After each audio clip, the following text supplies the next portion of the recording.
kamu siapa? Nama aku Gina. Oh Gina, kesini naik apa kamu? Aku naik motor. Oh naik motor ya, sendiri aja? Iya sendiri, aku bisa bawa motor. Oke. Ini kan lagi weekend ya? Iya. Biasanya kegiatan kamu kalau lagi weekend tuh ngapain sih? Aku biasanya kalau kegiatan weekend aku tuh seringnya di kampus ya. Cuman kalau untuk akhir-akhir ini kayak kan mau mendekati UAS ya. Jadi seringnya tuh di kosan gitu. Oh, ini ya kadang di kosan, kadang ada kegiatan gitu ya. Oke, mungkin sebelumnya aku perkenalan diri aku ya. Kenalin nama aku Raisya. Di sini aku sebagai konselor kamu. Jadi kamu bebas gitu. Mau cerita apa aja tentang masalah kamu. Nah, kalau boleh tahu, kamu lagi ada masalah apa nih? Apa yang mau kamu ceritain? Kamu bebas mau cerita apa aja tanpa takut kayak salah atau takut dihakimi, enggak kok. Kamu jadi bebas cerita apapun semau kamu, sebebas. Bahkan kamu kalau mau ngomong kasar juga gak apa-apa, yang penting kamu tuh bisa ngeluapin masalah kamu gitu. Kalau untuk masalah aku tuh sebenarnya lebih ke kayak masalah pada diri aku sendiri sih. Iya, gimana tuh? Kan kayak apa ya, aku merasa kalau misalnya setelah kuliah ini aku tuh nggak bisa gitu meluapkan emosi yang benar-benar bisa keluar. Oh iya, jadi kamu teh gak ada tempat buat ngeluapin emosi ya? Ya, dan itu tuh pengaruhnya tuh aku tahu ini pengaruh buruk banget soalnya karena yang jadi kena tuh orang lain gitu. Oh iya, jadi karena kamu tuh gak bisa ngeluapin masalah kamu, jadi sekalinya ngeluapin itu tuh malah kena ke orang-orang sekitar kamu. Ya, aku tuh takutnya tuh mereka tuh mikirnya tuh aku benar-benar buruk. Iya, tapi gimana sih cara kamu ngeluapin masalah mungkin ke orang sekitar kamu gitu, yang mungkin bikin mereka tuh ngecap, tadi kamu ngerasa takut kamu tuh dicap buruk sama mereka. Kadang kalau aku lagi merasa kesal gitu, aku tuh lebih banyak tuh silent treatment, apalagi kalau misalnya aku menjalani hal yang emang gak sesuai sama yang udah aku plan gitu. Oke. Jadi aku seringnya tuh orang yang di sekitar aku tuh kena karena aku sering silent treatment, mendiamin mereka gitu. Oh gitu, berarti teman-teman kamu juga suka kena ya sama silent treatment kamu? Dan aku setelah aku udah silent treatment itu, aku sering banget ngerasa bersalah. Iya, tapi teman-teman kamu pernah nggak sih kayak komen gini, kenapa kamu sering silent treatmentin aku, emang aku salah apa? Takutnya kan orang-orang tuh ngerasa kok aku didiemin sih gitu, padahal mereka gak tahu kan mereka salah apa.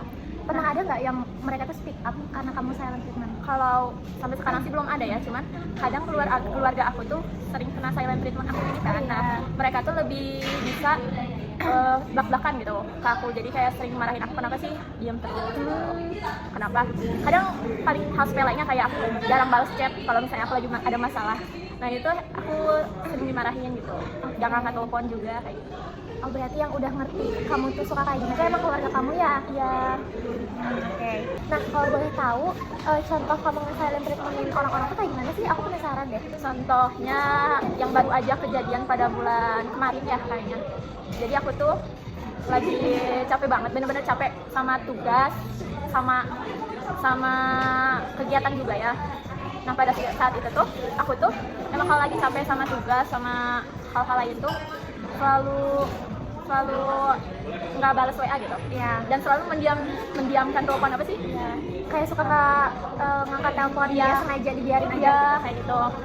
Nah waktu itu tuh ibu aku tuh nelpon aku, emang pada saat itu emang lagi genting banget sih menurut aku, cuman aku tuh lagi nggak mau diajak diskusi gitu loh karena lagi pusing juga, terus kayak lagi emosinya lagi nggak stabil lah, lagi capek gitu, lagi kesel sama semuanya. Nah pada saat itu tuh ibu aku nelpon dan aku tuh nggak ngejawab telepon. Awalnya dia nelpon sekali dan aku tuh nggak ngejawab, dia nge-WA berkali-kali, aku nggak jawab dan aku tuh tiba-tiba ketiduran aja. Nah aku tuh punya kebiasaan tidur tapi aku bisa ngebales WA, tapi nantinya aku pas bangun aku nggak ingat kalau itu aku udah ngebales. Oh iya. Ya kayak gitu. Nah itu aku ngebales WA tapi aku nggak ngejawab telepon. Nah Ngebales WA mama. iya ibu, tapi pas aku lagi tidur tapi kebangun.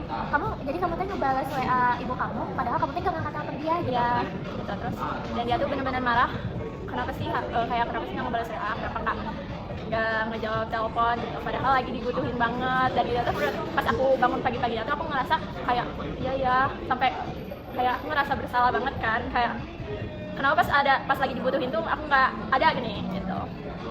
Kalau boleh tahu, emang itu lagi mau ngebahas apa sama kamu, kayak sepenting itu kah gitu? Ya itu aku lagi mau ngebahas, jadi aku tuh disuruh foto paspor. Mau ke luar negeri. Iya, foto paspor. Dan dia tuh nyuruh aku tuh fotonya di Bogor. Nah, dia tuh mau ngediskusiin mau foto di Bogor aja sama bareng-bareng apa mau di sini di Bandung, soalnya dia mau daftarin, kan kalau foto paspor kan mau didaftarin online dulu kan ya. Nah itu jadi kayak harus buru-buru, kan diburu-buruin juga sama keluarga aku Ya. jadinya gitu. Terus jadinya sampai sekarang kamu udah belum foto paspor? Udah. Di mana? Di Bogor jadinya karena itu karena ya udah aku pas besokannya tuh langsung ngebales, aku minta maaf juga kayak kemarin lagi gini, aku ngejelasin juga sih gini-gini lagi sampai terus lagi gak stabil juga. Terus gimana mama respon ibu kamu gitu pas kamu cerita kenapa kamu gak ngangkat telepon? Dia tuh sebenarnya udah berkali-kali ya pada saat itu juga dia tuh ngemarahin aku nggak pernah stay di WA gitu loh kalau dia nelfon atau nggak chat ya. Jadi kayak selalu nggak ngerespon gitu, apalagi kalau di grup. Nah dia tuh udah sering banget marahin kayak gitu, tapi gimana ya, aku tuh nggak bisa menghindari itu gini Kamu kayak gitu ya? Aku tuh takutnya tuh kalau misalnya aku angkat telepon atau nggak balas WA tuh aku tuh takut ngomong hal-hal yang nggak enak gitu. Itu yang alasan aku kenapa aku silent treatment tuh. Jadi kamu tuh silent treatment karena kamu tuh lagi banyak masalah, jadinya kamu tuh ngerasa males gitu buat angkat telepon mama kamu, dan jadinya mama kamu kena silent treatment kamu ya karena mood kamu yang jelek kayak gitu. Oke gitu. Tapi kalau boleh tahu, selain silent treatment ke orang-orang, cara kamu ngeluapin masalah itu ada nggak sih, atau emang kayak silent treatment aja? Kalau cara ngeluapin emosi ya, dulu tuh waktu sebelum aku kuliah tuh aku sering banget ngeluapin emosi dengan Waktu apa? waktu sebelum kuliah. SMA Ya, berarti? SMA, SMP juga aku tuh sering ngeluapin emosi dengan menggambar atau enggak nulis diary gitu. Cuman karena akhir-akhir ini aku jarang ya semenjak kuliah, mungkin jadinya aku nggak tahu gini tempat ngeluapin emosi aku tuh di mana. Jadinya dengan cara itulah aku jadi ngeluapin emosi. Cara silent treatment tadi gitu ya? Ya kayak mendiamkan diri sendiri gitu loh, kayak gak mau ketemu orang juga, terus gak mau ngomong sama orang juga. Tapi tadi nih selain misal keluarga kamu yang kena silent treatment, kamu pernah nggak? Temen aku pernah sih, cuman mereka tuh jarang, gak sebelak-belakan orang tua aku kayaknya karena Gak enak kali ya? ya Nah tadi kan kamu bilang ya, kamu tuh kalau ngeluapin masalah tuh lewat nulis di diary. Tapi emang kamu gak pernah cerita ke orang kayak apa yang lagi kamu rasain gitu, sampai kamu tuh ceritanya tuh di buku, gak ke orang. apa ya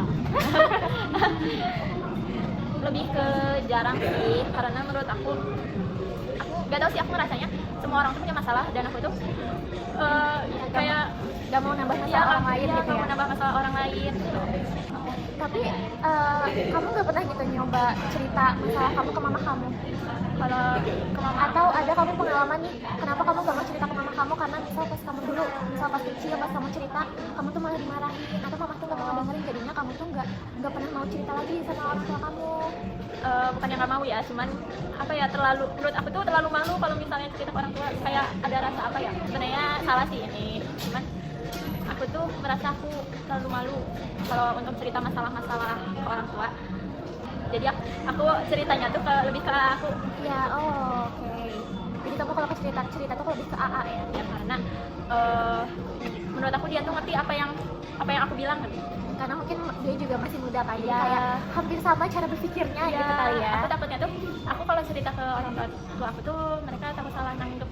Iya, karena mungkin beda generasi dan beda cara pandang kali ya kalau sama orang tua tuh, karena umurnya juga jauh banget kan bedanya. Kalau sama kakak tuh kan kayak dekat, dan kita tuh masih sama-sama Gen Z nggak Iya, sih kalau benar. sama kakak tuh, jadi Iya. dia lebih paham apa yang kamu rasain juga kan gitu.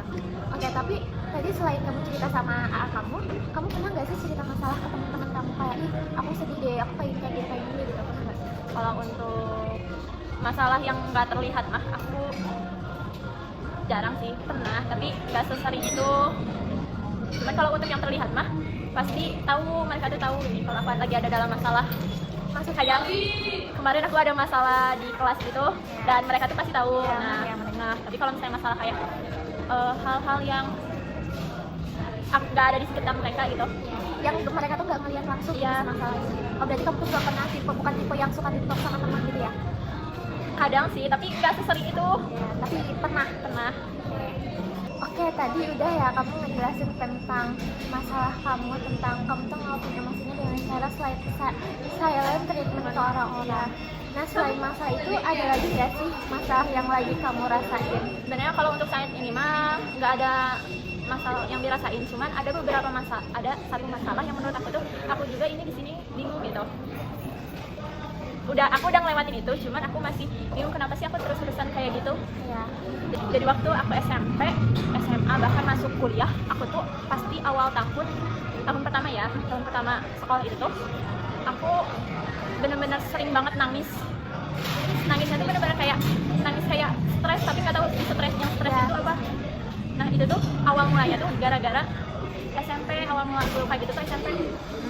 Nah aku kira udah tuh SMP, ternyata berlanjut ke SMA pas kelas 10 dan berlanjut lagi ke kuliah waktu awal tahun. Dan itu tuh pas awal tahun kuliah aku sampai disaranin konsultasi gitulah ke yang Akhirnya yang ahlinya. profesional gitu. Ya sampai ditawarin juga pindah kuliah gitu. Tapi kamu tuh nangisnya sebelum kamu ketemu teman-teman baru atau Setelah pas aku benar-benar sekolah menjalani oh berarti kamu tuh misal udah sehari 2 hari sekolah kamu tuh baru nangis kayak gitu ya. Jadi bukan pas sebelum kamu masuk banget, bukan? Apa kamu ada rasa takut kayak aku takut gak punya teman kayak gitu? Ya aku ada rasa takut kayaknya itu tuh gara-gara semua rasa takut dijadiin satu ya. Kayak aku takut gak punya teman lah, aku takut orang lain nganggap aku kayak rendah lah, aku takut dibully gitu ya gitu. Berarti rasa takut yang muncul itu sebenarnya itu belum terjadi sama tuh, tapi kamu tuh udah takut duluan gitu. Padahal itu belum tentu kedepannya bakal kejadian kan. Nah setelah kamu udah ngalamin masa-masa sedih itu, gak kerealisasikan kan apa yang kamu pikirin? Kamu kayak tetap punya teman, kamu gak dibully kayak gitu. Ya benar. Setelah 1 tahun 2 tahun aku ngejalanin itu kayak aku bisa beradaptasi lah ini ya. Aku bisa beradaptasi dan apa yang aku pikirin, aku overthinkingin itu nggak terjadi ternyata. Tapi aku selalu SMP juga mikir kayak gitu nih. Setelah 1 tahun 2 tahun aku hidup biasa aja di SMP itu. Tapi pas aku masuk SMA aku kayak gitu lagi. Keulang lagi ya. Keulang lagi. Dan aku masuk kuliah juga keulang lagi. Tapi makin kesini kayak udah kan udah bisa beradaptasi kan kayak gitu. Oke. Kamu tuh emang kayaknya gak berani atau ngerasa kayak ih orang tuh udah punya masalah masing-masing, masa sih aku nambahin masalah mereka dengan cerita masalah aku kayak gitu. Kamu tuh punya rasa takut kayak gitu kali ya? Iya itu juga. Terus kayak aku tuh kayak suka kalau ada ceritain masalah itu suka malu juga ya ke orang lain. Malu tuh kenapa? Kayak inilah kayak masalah yang tadi yang aku sering nangis gitu, aku tuh malu. Nah, Kalau orang lain tahu aku tuh ternyata kayak gini. kamu tuh kayaknya gak mau orang-orang tahu tentang Titik masalah kamu atau kekurangan kamu gitu ya? Ya kayak titikkan kamu. Oke, tadi setelah aku dengerin cerita kamu, dengerin masalah kamu yang dimana cara kamu ngelewati masalah itu dengan silent treatment ya ke orang-orang. Sampai tadi teman-teman kamu juga kena, bahkan keluarga kamu ya yang paling sering kena silent treatment kamu. Nah setelah aku tadi gali ya cerita kamu, mungkin kenapa kamu silent treatment orang-orang? Karena kamu itu gak punya tempat untuk ngeluarin masalah kamu. Kamu gak punya teman cerita buat ngeluapin apa yang kamu rasain, sampai kamu tuh numpuk semua kamu tuh tekan semua masalah kamu yang selama ini kamu rasain gitu. Saking numpuknya jadi gak bagus ke mood kamu ya. Kayak kamu jadi malas ketemu orang, kamu juga jadi ngediamin orang-orang, gak mau ketemu orang, sampai kamu tuh gak mau telepon kamu gitu, karena di situ kondisi kamu tuh lagi banyak masalah banget ya. Jadi kamu tuh gak mau diganggu. Oke, kayak gitu. Nah dan setelah aku juga nah itu tadi yang masalah pertama kamu ya. Dan masalah kedua kamu tuh selalu ngerasa takut yang sampai nangis gitu ketika kamu ada di lingkungan baru. Misal di tahun pertama kamu, di awal-awal kamu masuk SMP, awal-awal masuk SMA, bahkan sampai awal-awal kamu masuk kuliah, rasa sedih atau rasa takut kamu tuh selalu keulang gitu. Dan setelah aku tanya tadi kamu tuh kenapa takut, kenapa nangis, kenapa kayak ada rasa takut berlebihan, karena kamu tuh takut gak punya teman, kamu tuh takut dibully sama orang-orang kayak gitu ya. Yang dimana itu tuh setelah aku tanya apakah setelah kamu menjalani SMP, SMA, kuliah tuh itu tuh yang apa yang kamu pikirin tuh nggak benar-benar terrealisasikan loh. Itu tuh cuma rasa takut kamu di awal aja, kayak kamu terlalu pikirin hal-hal yang emang sebenarnya itu belum terjadi kayak gitu kan gitu. Jadi ternyata setelah kamu menjalani setahun 2 tahun kamu sudah mulai enjoy kan, udah bisa beradaptasi dengan lingkungan kamu dan udah ngerasa udah sedih lagi gitu kan. Oke, kalau saran dari aku sendiri dari yang masalah pertama kamu tadi, kata aku mah biar kamu tuh nggak numpukin masalah kamu tuh boleh deh cari teman yang kamu tuh bisa ngeceritain masalah kamu.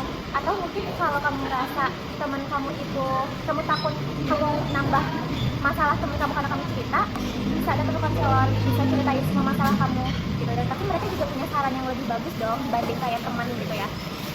Gitu, jadi kalau bisa kayak gitu, kalau kamu punya masalah jangan dipendam gitu, coba ceritain ke siapapun yang bisa jadi tempat cerita kamu gitu.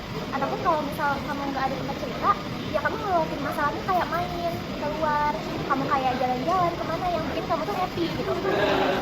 Tapi emang sih paling bagus tuh emang cerita, biar di dada kita tuh gak numpuk masalah. Seenggaknya kita tuh ngeluarin masalah kita, walaupun misal kita gak dapet solusi, tapi at least kita tuh kayak kenumpuk di dalam aja gitu kan gitu.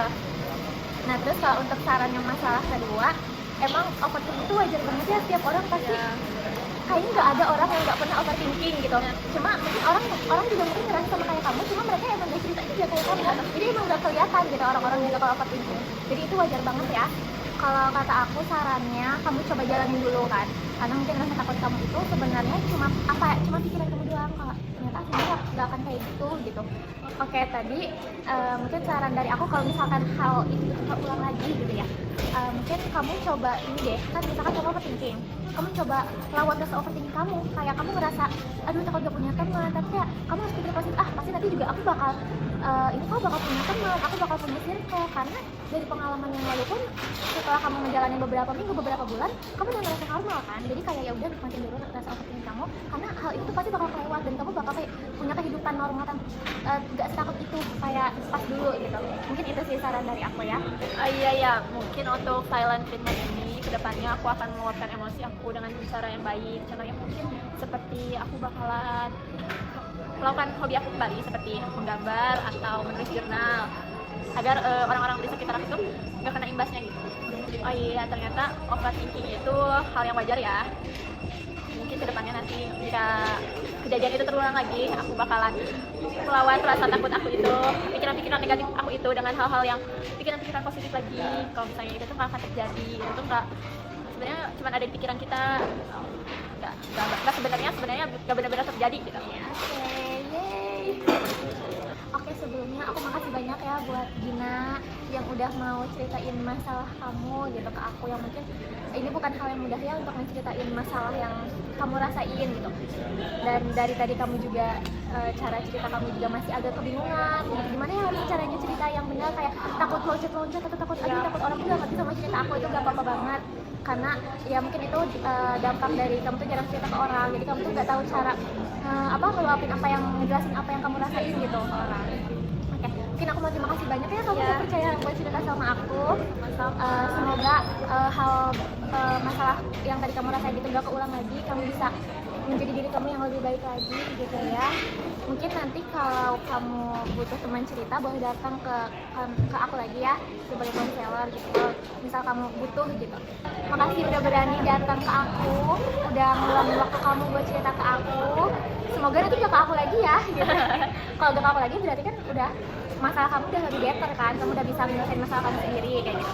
Oke Gina, terima kasih ya. Sama. Bye. Bye.